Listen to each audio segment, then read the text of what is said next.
November 14, 1944.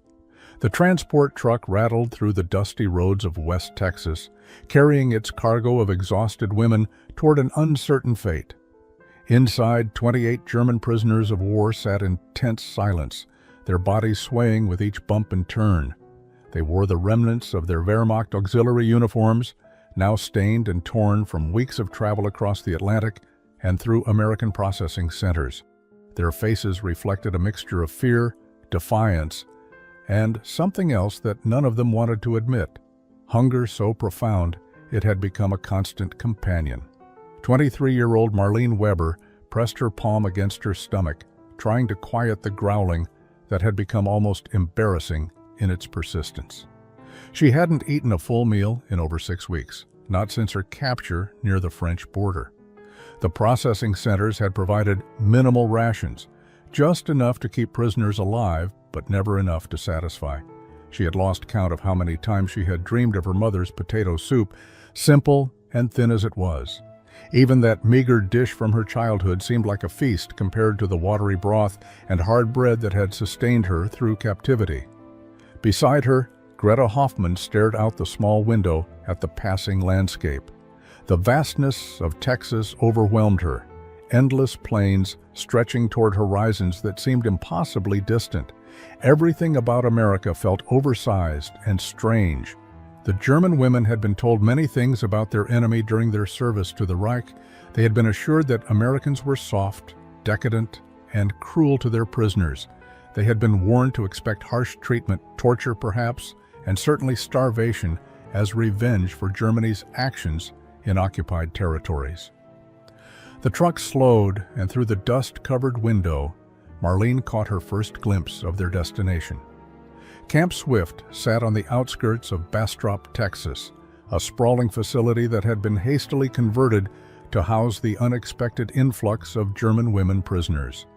Unlike the massive camps holding male POWs, this smaller compound held fewer than 50 women, all captured in various support roles for the Wehrmacht: radio operators, nurses, administrative clerks, young women who had believed they were serving their country's defense, now facing the consequences of that choice in a foreign land they had been taught to hate. As the truck came to a complete stop, an American officer appeared at the rear gate. Captain Robert Chen, whose parents had immigrated from China decades earlier, looked at the frightened faces before him with an expression that surprised Marlene. It wasn't hatred or disgust. It was something closer to pity. He spoke in careful, slow English, assuming correctly that few of them would understand. His words were translated by a stern-faced woman in American uniform, Lieutenant Sarah Mueller, whose German carried the accent of someone who had left the country long before the war began. "Welcome to Camp Swift," the translation came. "You will be processed, assigned quarters, and then taken to the mess hall for your evening meal." Evening meal. The words hung in the air like an impossible promise. Marlene exchanged glances with Greta, seeing her own desperate hope reflected back. The mess hall doors swung open, and Marlene stopped so abruptly that Greta nearly collided with her from behind. The smell hit them first, rich, savory, complex in ways that seemed almost offensive after weeks of bland deprivation. Her eyes struggled to process what she was seeing. Long tables filled the room, and at the far end, American soldiers moved through a serving line, their trays piled high with food that steamed in the cool evening air. Captain Chen gestured for the German women to form a line. They moved hesitantly, their military training warring with their confusion and suspicion. Marlene found herself at the front, facing a large black man in kitchen whites who smiled at her with genuine warmth. Sergeant James Martinez, whose family had been cooking in Texas for 3 generations, had volunteered for this assignment specifically because he understood what it meant to be seen as the enemy in your own country. He placed a large square of golden cornbread on her tray, then ladled an enormous portion of the dark red chili beside it. Steam rose from the bowl, carrying scents of cumin, chili peppers, and slow-cooked beef. He added a glass of fresh milk, white and cold, then pointed to the butter on the table. Marlene stood frozen, staring at her tray as if it contained something dangerous. This had to be a trick. This much food, this quality, it was impossible. Perhaps it was poisoned. Perhaps it was a cruel joke before they received their real rations. She carried her tray to a table where other German women were gathering, each wearing the same expression of disbelief. Greta sat down with her own overflowing tray and whispered in rapid German, "This cannot be real. This must be for the guards, and they gave it to us by mistake." Another woman, Anna Schumacher, who had served as a communications specialist, pointed with her fork at the American soldiers eating at nearby tables. Their portions were identical to what the German prisoners had received. Same cornbread, same chili, same milk. Marlene picked up her fork with trembling fingers. She broke off a small piece of cornbread, the golden crust crumbling under the pressure. It was still warm. She brought it to her mouth, and the taste exploded across her tongue, slightly sweet, rich with butter, with a texture both crispy and soft. She closed her eyes as her body responded to real food after so long. The chili came next, and she had to suppress a small sound at the complexity of flavors. Meat, real beef, beans, tomatoes, spices she couldn't identify. It was rich and filling in a way she had almost forgotten food could be. Around her, the other women ate in silence, but tears were flowing freely down several faces. These weren't tears of sadness. They were tears of confusion, of cognitive dissonance so profound it physically hurt.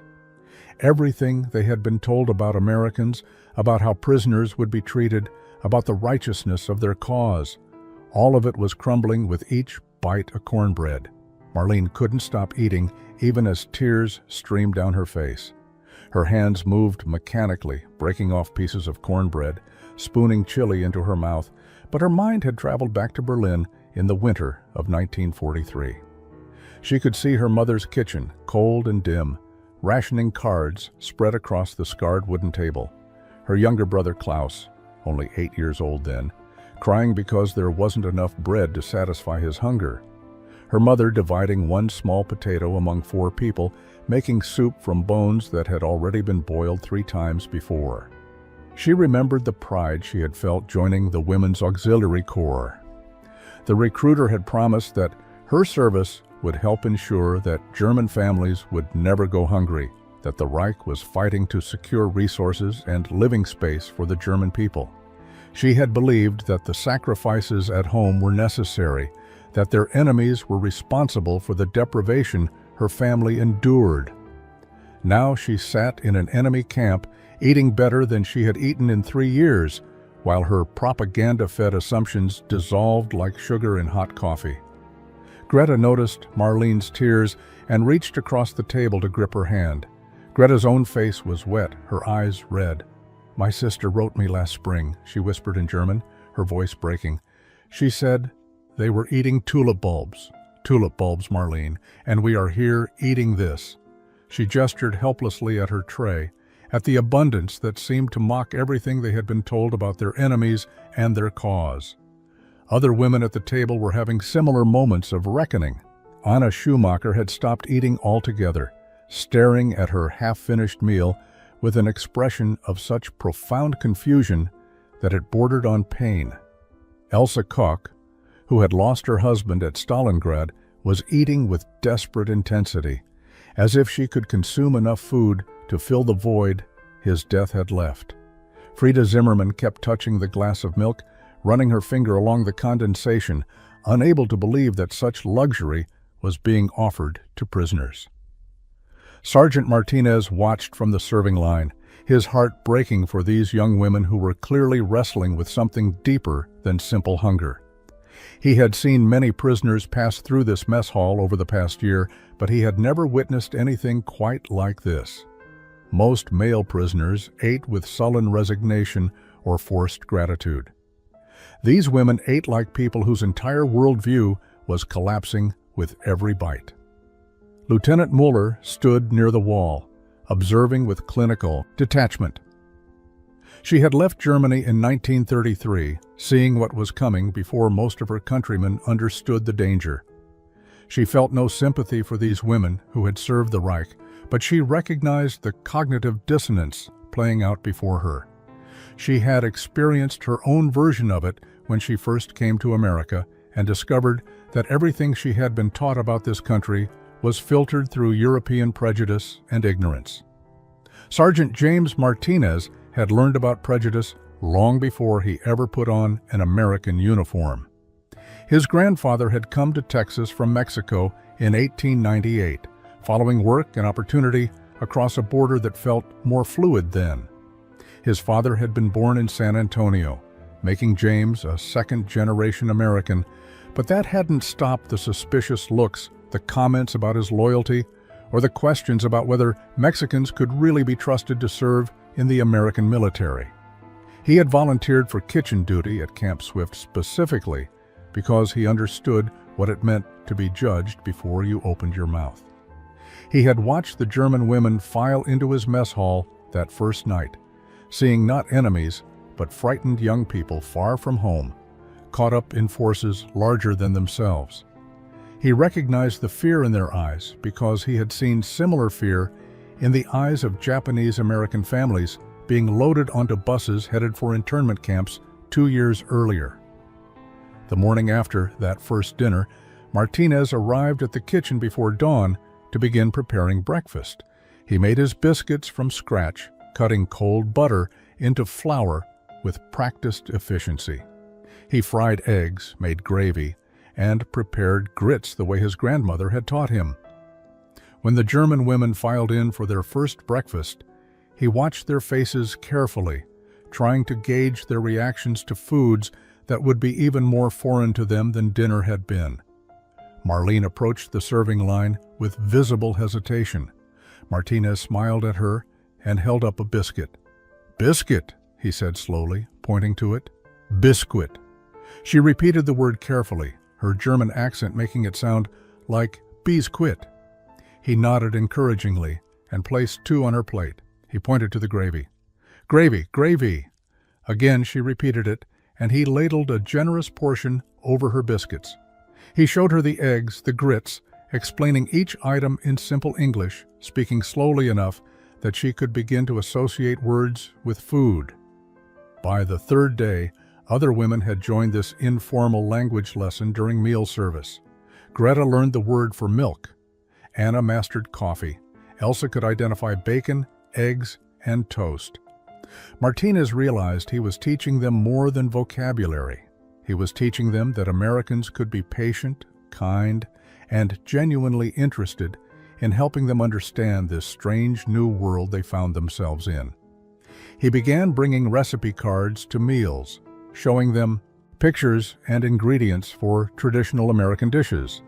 The women crowded around these cards with surprising enthusiasm, pointing and asking questions in broken English. Food, Martinez understood, was becoming a bridge between 2 worlds. It was concrete and immediate in ways that politics and ideology could never be. You couldn't argue with the taste of good cornbread or the comfort of hot chili on a cold night. By the end of their first week at Camp Swift, the German women had developed an unexpected routine.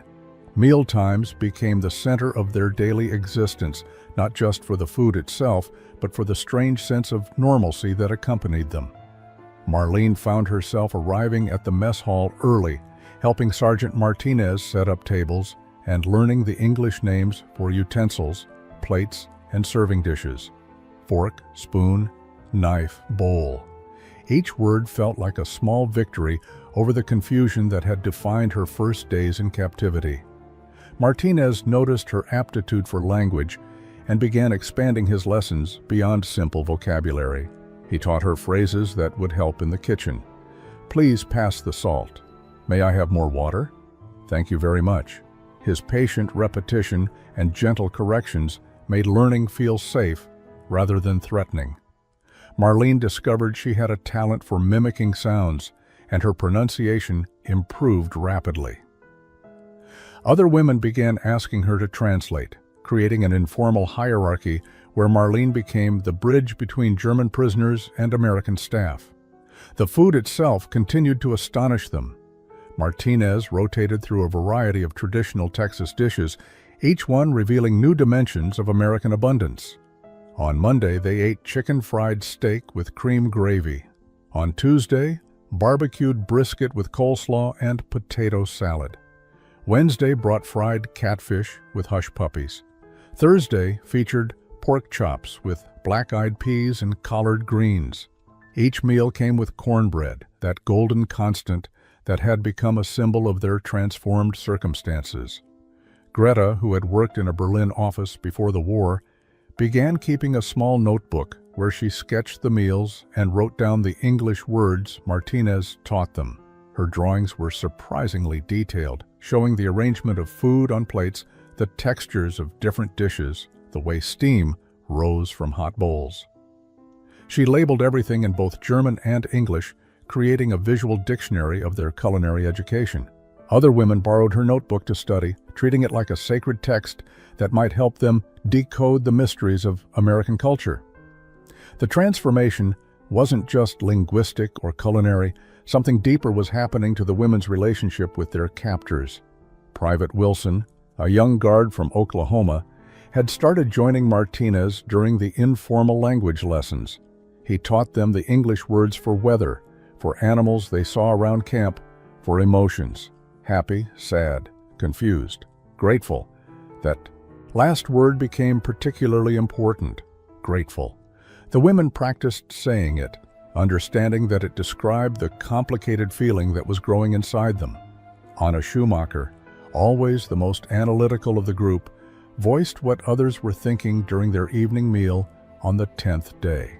She spoke in German, but her words carried weight that transcended language.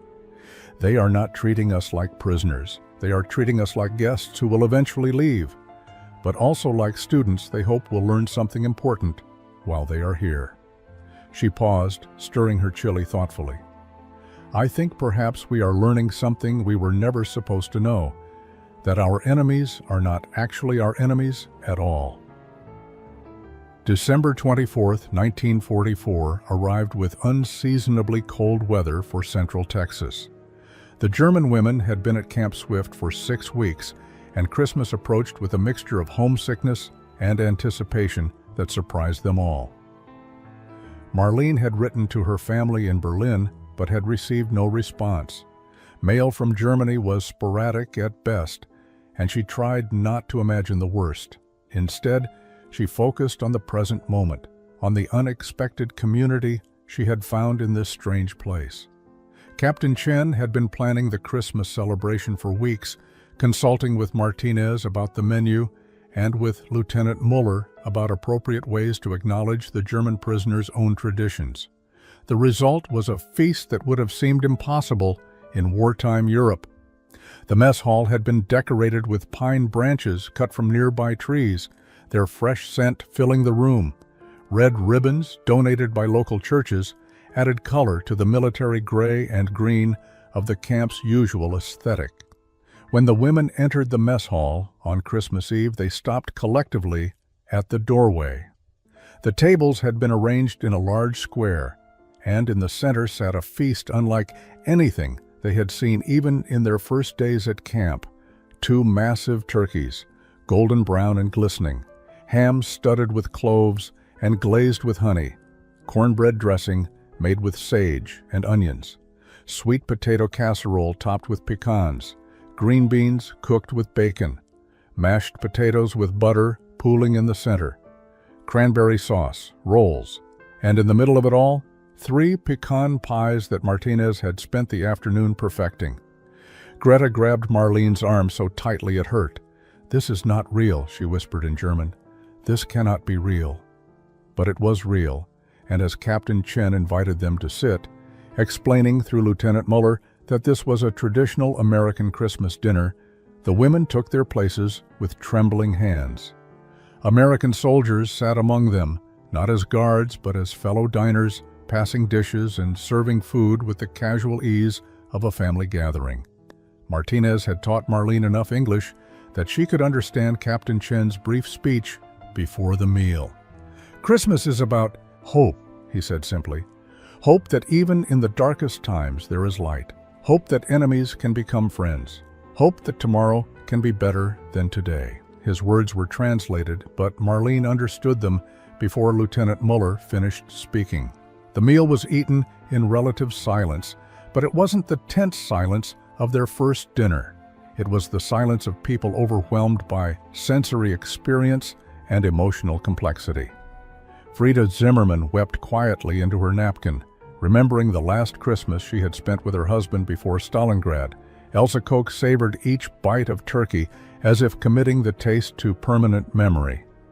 Anna Schumacher found herself sitting next to Private Wilson, and they attempted conversation in their shared broken language, laughing at misunderstandings and finding connection despite the barriers. 3 days after Christmas, Marlene approached Sergeant Martinez with a proposal that had been forming in her mind for weeks. She spoke in her careful English, choosing words slowly. "Sergeant Martinez, may I ask you something? You teach us American food. Can we teach you German food?" Martinez looked at her thoughtfully, recognizing the significance of her request. This wasn't just about cooking. It was about dignity, reciprocity, and the need to contribute rather than simply receive. He brought her proposal to Captain Chen, who immediately grasped its potential. Within a week, arrangements had been made. The German women would be allowed supervised access to the kitchen during afternoon hours when regular meal preparation was complete. They could requisition ingredients within reasonable limits, and they would teach the American staff to prepare traditional German dishes. The cultural exchange that had begun with Martinez's informal English lessons would now flow in both directions. The first lesson took place on January 5, 1945. Marlene, Greta, Anna, and Elsa stood in the kitchen alongside Martinez, Private Wilson, and 2 other American soldiers who had volunteered to learn. Marlene had chosen to teach them Kartoffelpuffer, potato pancakes, because the ingredients were readily available and the dish was simple enough to master in one session. She demonstrated grating potatoes, mixing them with eggs and flour, forming the mixture into patties, and frying them until golden brown. Martinez watched her hands move with practiced confidence, seeing a different person emerge from the frightened prisoner who had arrived 2 months earlier. Here in the kitchen, teaching something she knew well, Marlene carried herself with quiet authority. She corrected Private Wilson's technique gently, showed him how to judge when the oil was hot enough, explained why the potatoes needed to be squeezed dry before mixing.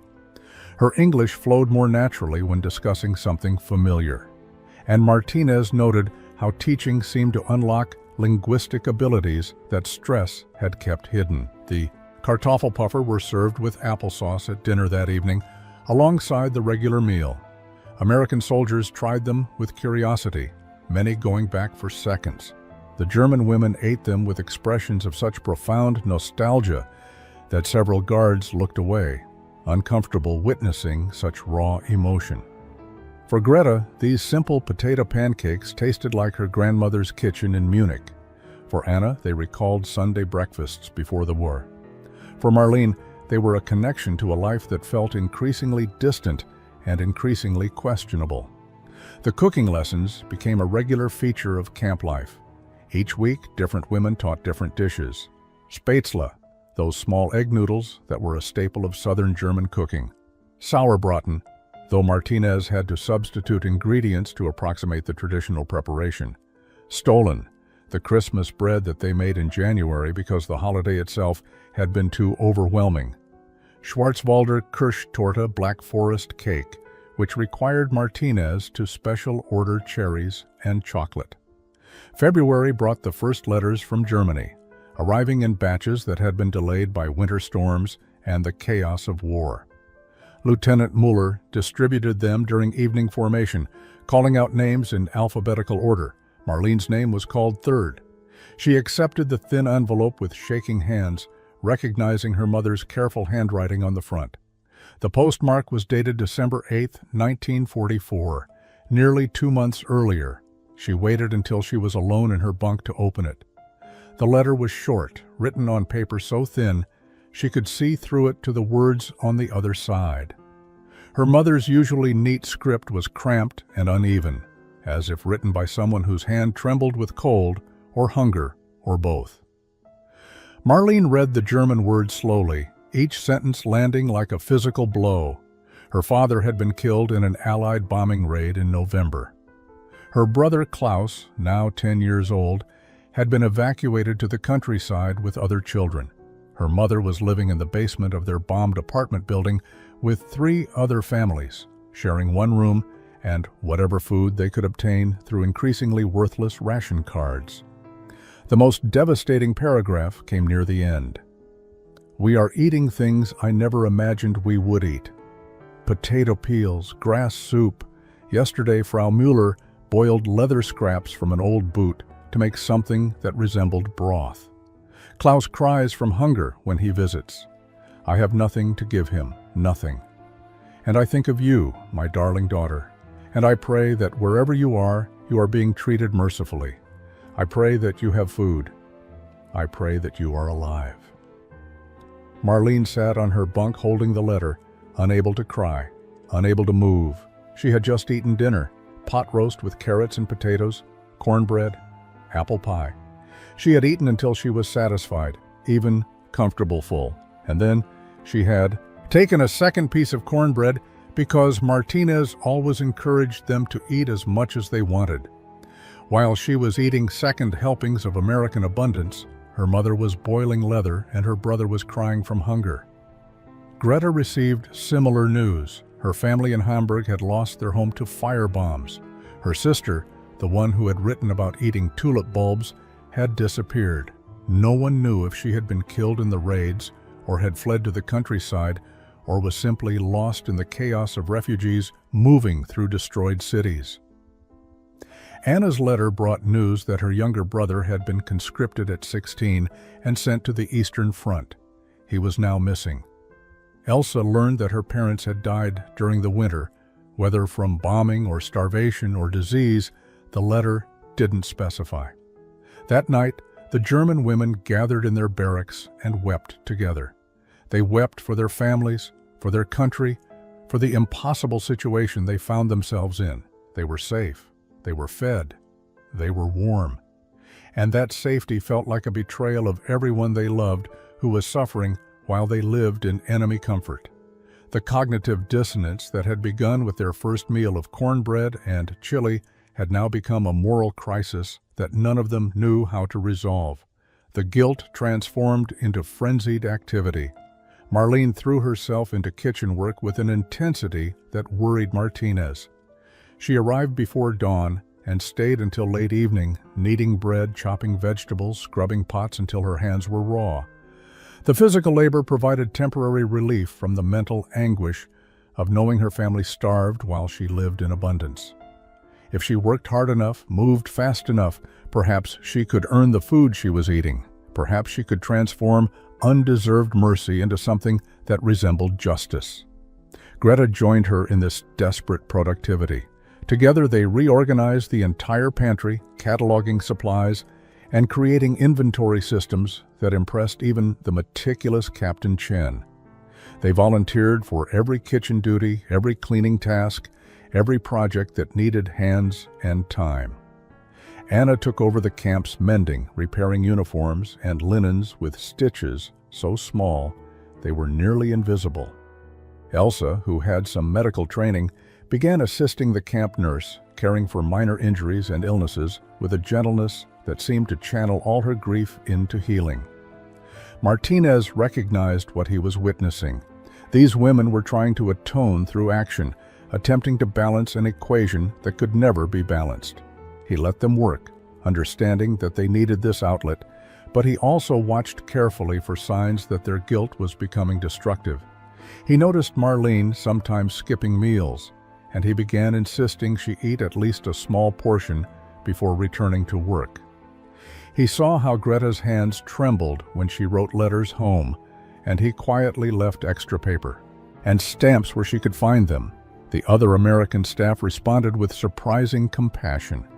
Private Wilson started bringing books to the barracks, understanding that the women needed distraction from their thoughts during evening hours. He taught them card games, simple ones at first, then more complex as their English improved. The games provided structure and social interaction that helped ease the isolation of guilt. Lieutenant Miller, despite her initial coldness, began conducting informal discussion groups where the women could talk about their feelings in German, processing their complicated emotions in their native language. Captain Chen instituted a new policy. The German women would be paid a small stipend for their kitchen work, following the Geneva Convention guidelines for prisoner labor. The amount was minimal, but the psychological impact was significant. They were no longer just recipients of American charity, they were workers earning compensation, contributing value, participating in an exchange rather than simply receiving handouts. Marlene carefully saved every cent, planning to send it to her mother when mail service improved, though she didn't know if such transfers would even be possible. The cooking lessons took on new meaning in this context. When the German women taught American dishes, they were giving something back, sharing knowledge and skills that had value. Greta spent hours with Martinez, teaching him the precise technique for making proper German bread, the kind with dense crumb and crispy crust. Anna showed Private Wilson how to make Rindsrouladen, beef rolls stuffed with bacon and pickles. These weren't just recipes. They were offerings, attempts to balance the scales of kindness that felt permanently tipped against them. Greta had filled 3 notebooks with her careful drawings and annotations by mid-February. Each page contained detailed sketches of meals, ingredient lists in both German and English, and notes about techniques and variations. She had documented every American dish they had learned and every German recipe they had taught. The notebooks had become precious objects, passed around the barracks each evening as women studied them like scripture, memorizing the words and images that represented their transformation. One evening, as Marlene paged through the most recent notebook, an idea struck her with sudden clarity. "Greta," she said in German, "these should be shared. Not just with us, but with everyone. Americans should know our food. We should remember theirs. This should be a real book." Greta looked up from her current drawing, a detailed rendering of Martinez's cornbread, with annotations about baking temperature and the proper ratio of cornmeal to flour. She understood immediately what Marlene was suggesting, not just a collection of recipes, but a document of their journey from enemies to something else entirely. They brought the idea to Martinez, who brought it to Captain Chen. Within a week, they had permission and resources. The camp would help produce a formal recipe book combining German and American dishes, with proceeds from any sales going to support displaced persons' relief in Europe. It would be a project that gave purpose to their guilt and created something lasting from their unusual circumstances. The women threw themselves into the work with the same intensity they had brought to their kitchen labor.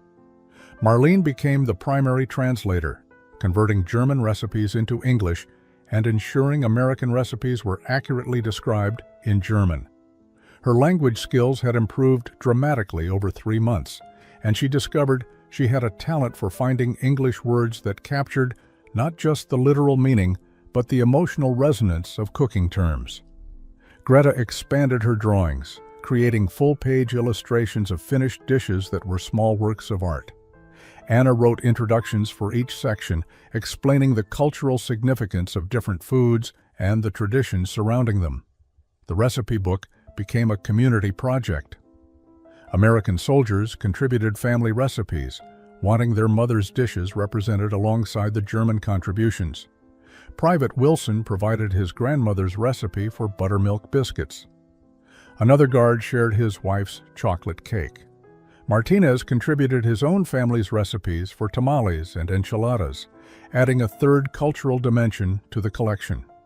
The book was evolving into something larger than anyone had initially imagined, a document of how food transcends borders and creates connections between people who thought they had nothing in common. Lieutenant Muller helped with historical context, writing brief essays about the role of food in German culture before the war and about American cooking traditions. She provided perspective that neither the prisoners nor the guards could offer, having lived in both worlds and understood both deeply. Her contribution gave the book intellectual weight alongside its practical recipes and beautiful illustrations, transforming it from a simple cookbook into a meditation on culture, conflict, and reconciliation. March brought warmer weather and an unexpected shift in camp dynamics. The rigid separation between guards and prisoners had been eroding gradually since Christmas, but it was Sergeant Martinez who made the first formal gesture toward integration. He announced that the Sunday dinner on March 11th would be served family-style, with mixed seating and shared platters placed in the center of each table. Guards and prisoners would pass dishes to one another, serve each other, and eat together as if they were family members rather than captors and captives. The announcement created tension on both sides. Some American soldiers objected, arguing that such familiarity was inappropriate and possibly dangerous. A few German women worried that eating alongside their guards would be uncomfortable, that the forced proximity would highlight rather than bridge their differences. But Captain Chen supported Martinez's plan, and on that Sunday evening, everyone took their assigned seats at the newly arranged tables with visible apprehension. Marlene found herself seated between Private Wilson and another American soldier she didn't know well, a quiet man from Michigan named Corporal James Bennett. Across from her sat Greta and Anna, with Martinez at the head of the table. The platters arrived: fried chicken, mashed potatoes, green beans, cornbread, and coleslaw. For a long moment, no one moved. Then Martinez picked up the platter of chicken and offered it to Marlene with a gentle smile. She took a piece, passed the platter to Private Wilson, and the spell was broken. Food began circulating around the table.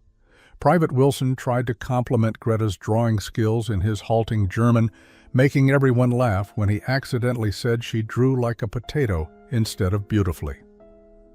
Corporal Bennett pulled out photographs of his 3 children back in Detroit, showing them proudly to Anna, who responded with stories about her younger siblings.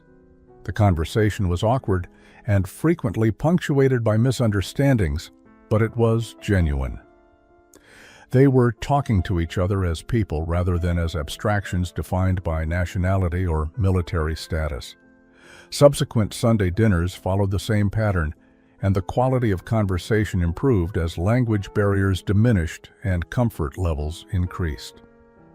Marlene learned that Private Wilson's father had died when he was young, leaving him to help raise his 3 younger sisters.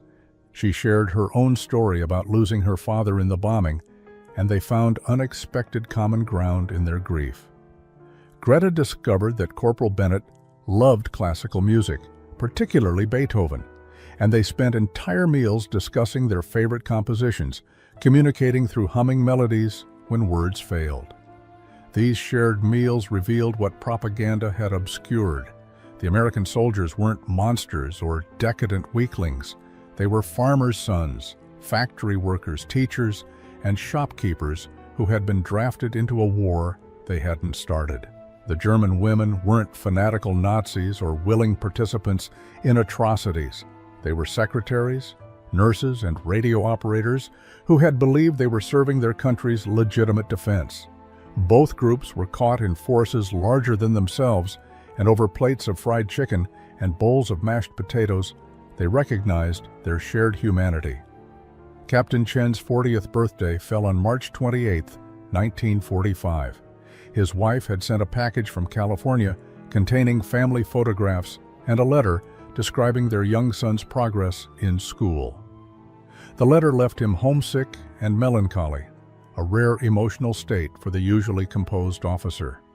He shared none of this with his subordinates, maintaining the professional distance his rank required, but Marlene noticed his subdued demeanor during morning inspection. She approached Martinez later that day with a proposal. She wanted to bake a German chocolate cake for Captain Chen's birthday. not as a favor to curry advantage, but as a genuine expression of gratitude for his fairness and compassion over the past 4 months. Martinez understood the significance of her request. This wasn't about following orders or earning extra privileges. This was about giving something personal and meaningful to someone who had treated them with unexpected dignity. The recipe for authentic German chocolate cake required ingredients that weren't readily available, but Martinez proved resourceful. He traded favors with other camp kitchens, bartered with local suppliers, and even contributed some of his own rationed chocolate to ensure Marlene had everything she needed. Greta offered to make marzipan decorations. Anna volunteered to write a birthday message in careful English script on a card made from precious art paper Lieutenant Muller provided. Marlene spent the entire day before Captain Chen's birthday in the kitchen, working with an intensity of focus that transformed baking into meditation. She melted chocolate slowly, tempering it precisely. She separated eggs with practiced efficiency, whipping whites to perfect peaks. She layered the cake with chocolate buttercream, smoothing it with techniques her grandmother had taught her years ago in a Berlin kitchen that no longer existed. Every motion carried weight. Every decision mattered. This cake was an apology she couldn't speak aloud, gratitude she couldn't adequately express in her still imperfect English, and hope that one simple gesture might communicate what words could not. The presentation happened during evening formation. Captain Chen stood before the assembled prisoners and guards, preparing to deliver routine announcements, when Marlene stepped forward carrying the cake on a borrowed silver platter. The entire camp fell silent. She approached him with steady steps despite her trembling hands, stopped at the appropriate distance, and spoke in her careful English. "Captain Chen, today is your birthday. We know you are far from your family. We want you to know that we are grateful. This cake is our thank you." Captain Chen stared at the elaborate creation before him. 3 layers of dark chocolate cake, covered in glossy buttercream, decorated with delicate marzipan flowers that Greta had formed by hand. It was beautiful and clearly represented hours of skilled labor. His throat tightened unexpectedly as he recognized what this gesture meant. These women who had arrived 4 months ago, frightened and suspicious, who had every reason to hate their captors, had created something beautiful for him simply because they wanted to express gratitude. He accepted the cake with both hands, his voice rough with emotion. "Thank you. This is the most thoughtful gift I have received in a very long time."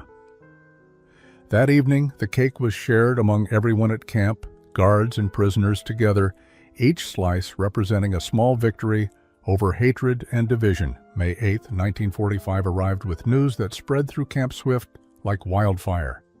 Germany had surrendered. The war in Europe was over. American soldiers celebrated with cautious joy, knowing that the Pacific Theater still demanded their attention, but recognizing that this moment represented a turning point in history.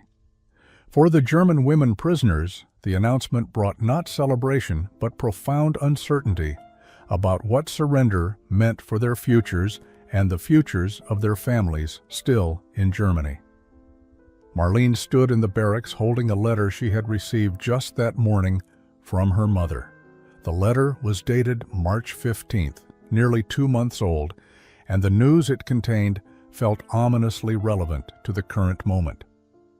Her mother wrote that Russian forces were advancing from the east and American forces from the west. Berlin was being bombed around the clock. Food had become even scarcer than before. Her brother Klaus had not been heard from in weeks. The letter ended with words that haunted Marlene. "I no longer know if survival is victory or defeat. I no longer know what we are surviving for." The official announcement came during evening formation. Captain Chen's voice was measured and professional as he explained that repatriation procedures would begin immediately for German prisoners of war. Transportation would be arranged. They would be processed through displaced persons camps in Europe before being released to return to whatever homes still existed. The timeline was uncertain, but they should expect to leave Texas within the next 4 to 8 weeks. Greta stood beside Marlene, her face pale. "Return to what?" she whispered in German. "My family is dead or scattered. My city is ruins. What am I returning to?" Around them, other women were asking similar questions. Anna's hands shook as she contemplated going back to a Germany she no longer recognized, looking for family members who might not have survived. Elsa wrapped her arms around herself as if physically holding together pieces that threatened to fall apart. That night, sleep eluded most of the women. They gathered in small groups throughout the barracks, speaking in hushed German about their fears and uncertainties. Some expressed relief that their imprisonment was ending, eager to search for surviving family members despite the devastation. Others spoke with growing dread about returning to a country that had lost everything, including the ideology that had given their wartime service meaning. A few voiced the thought that others had been thinking but hadn't dared say aloud. What if staying in America was better than going home? The question hung in the air like smoke, controversial and impossible to ignore. Marlene finally spoke it plainly. "We have learned something here. We have learned that everything we were told was a lie. The Americans are not our enemies. They have treated us better than our own government treated our families. They have fed us while our mothers and brothers starved. They have taught us and trusted us and shown us a different way of being human." She paused, gathering courage for the most dangerous admission. "I do not want to go back to Germany. I want to stay here." The morning after Germany's surrender, Marlene woke before dawn with absolute clarity about what she needed to do. She had spent the entire night in conversation with Greta, Anna, and 9 other women who had reached the same shocking conclusion. They did not want to return to Germany, not immediately, perhaps not ever. The question was whether such a choice was even possible, and if so, how to request something so unprecedented without appearing ungrateful or disloyal to their defeated homeland. She asked for a private meeting with Captain Chen. He received her in his office, his expression curious and concerned. Marlene had rehearsed her speech in English, practicing every word until her accent was as minimal as she could make it. "Captain Chen, I come to you with a request that I know is unusual, maybe impossible, but I must ask." She took a breath and continued, 12 of us. We do not wish to return to Germany immediately. We wish to stay in America if this is permitted." Captain Chen leaned back in his chair, his face carefully neutral. "Miss Weber, you understand that you are prisoners of war. The Geneva Convention requires your repatriation. Your families are waiting for you. Your country, despite its defeat, is still your home." His words were gentle but firm, laying out the practical and legal obstacles to her request. Marlene had anticipated this response. "Captain, my father is dead. My brother is missing.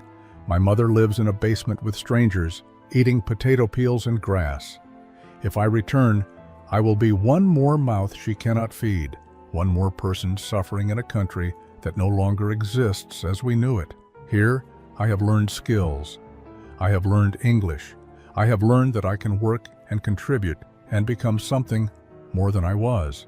Her voice broke slightly, but she pushed forward.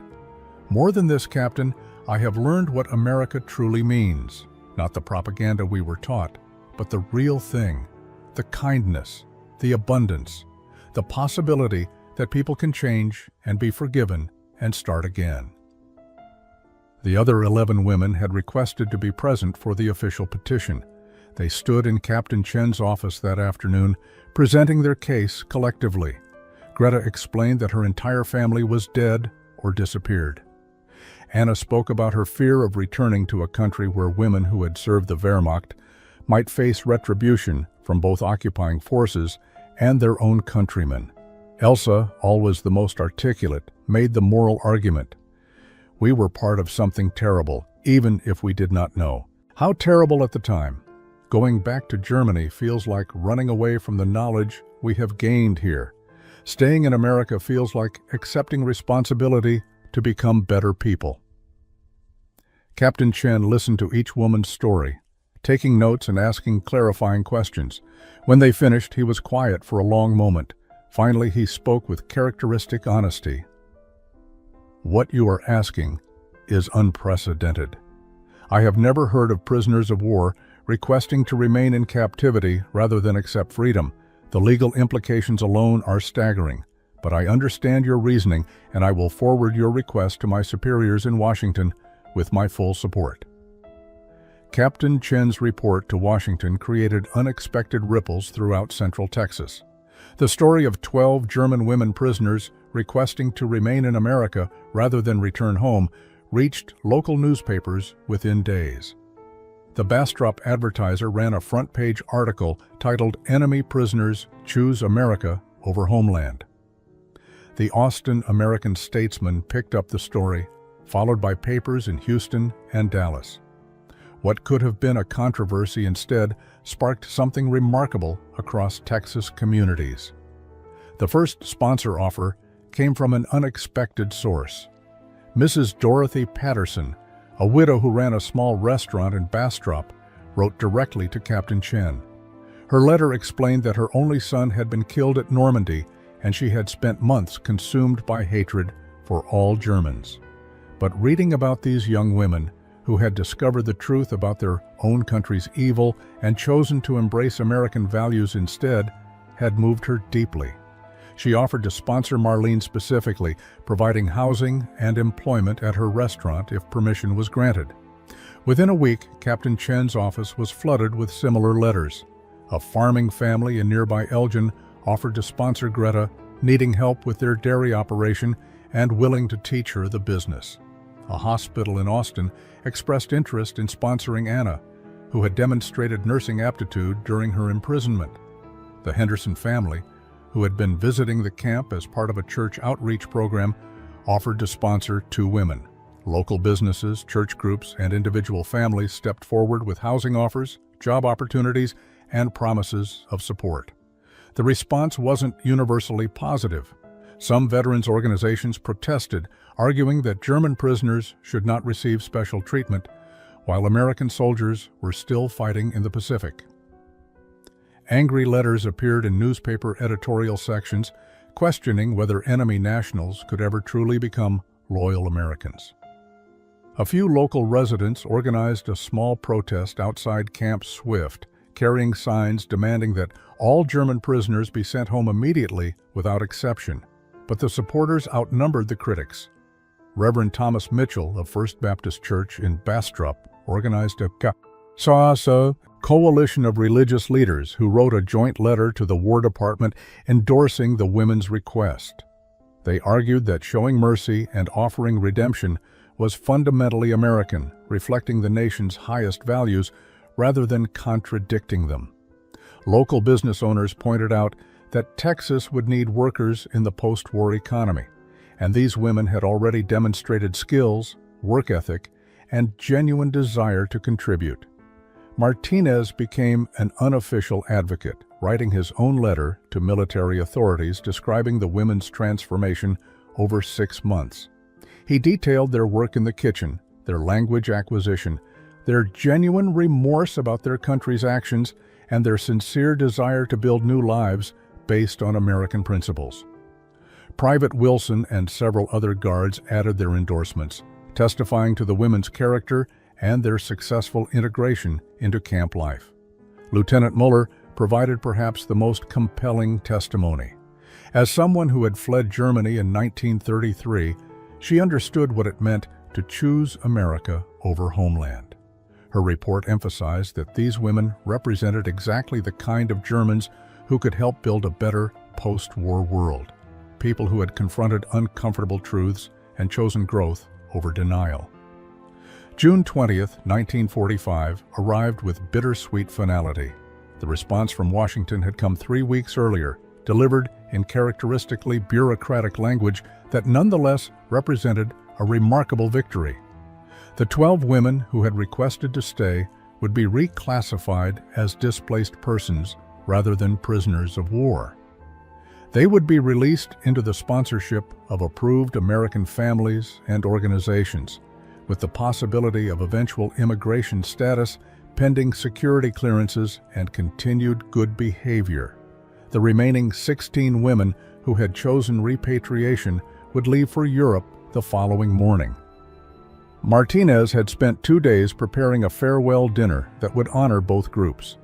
He combined German and American dishes on a menu that represented the culinary journey everyone had taken together.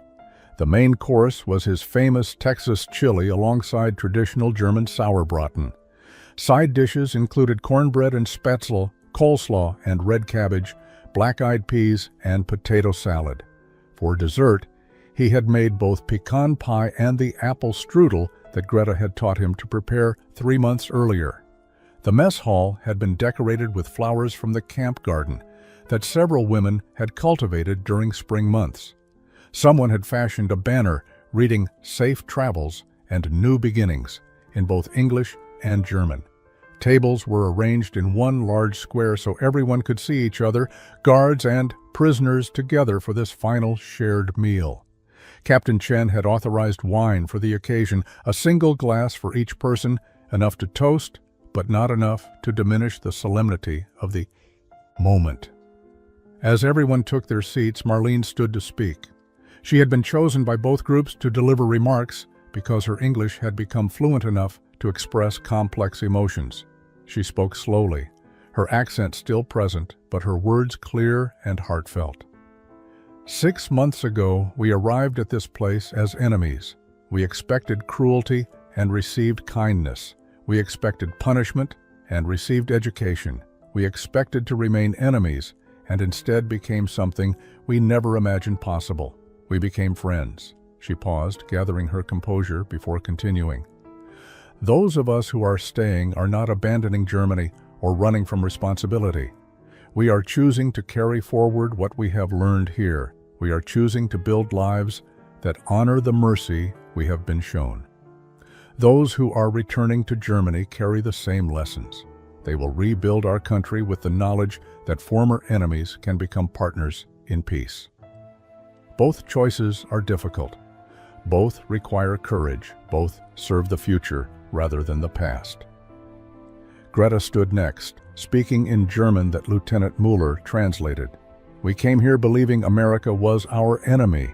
We learned that our real enemy was ignorance and hatred. We will never forget what happened in this camp, how food and kindness broke down walls that propaganda had built. Whether we stay or go, we carry these memories as sacred treasures. The meal was eaten slowly, with long pauses for conversation and many tears. Women who were staying exchanged addresses with those who were leaving, promising to write and maintain connections. American guards who had formed friendships with specific prisoners gave small gifts. Private Wilson presented Marlene with a small American flag he had carried in his pocket since basic training. 3 years after that final dinner at Camp Swift, Marlene Weber stood in the kitchen of Patterson's restaurant in downtown Bastrop, reviewing the evening menu. She had become Mrs. Dorothy Patterson's partner in the business, managing daily operations while Dorothy focused on community relationships and expansion plans. The restaurant had grown from a modest diner into one of the most popular establishments in Central Texas, famous for its unique fusion of German and American cuisine. The menu reflected Marlene's journey.